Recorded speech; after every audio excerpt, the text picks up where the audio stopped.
Ano na naman 'to, surdo? 20 OFW sa Kuwait sa halip uuwi ng buhay sinalubong ng pamilya sa Pilipinas na malamig na parang kasalanan pa ng DMW 'to. 'Di ba, surdo, ikaw binabalita mo yung giyera sa Middle East. Alam mo naman siguro na close ang airspace ng Kuwait several days, several weeks ago. Walang flight. Itong 20 katao na ito, matagal na ho itong patay at for shipment na nga, wala nga hong eroplano, kaya hindi nakauwi. Ngayon, umuwi sabay-sabay. Parang kasalanan ng na namatay sila dahil kapabayaan ng OWA at ng DMW. Bobo ba to?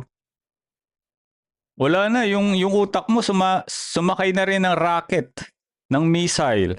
Puro kasi giyera ang content mo eh. Nawawala na yung pagiging tao mo eh. Puro rocket na nasa utak mo, surdo. O hindi lang naman Pilipinas sa may ganyan ah. Ang Egypt din naman ah.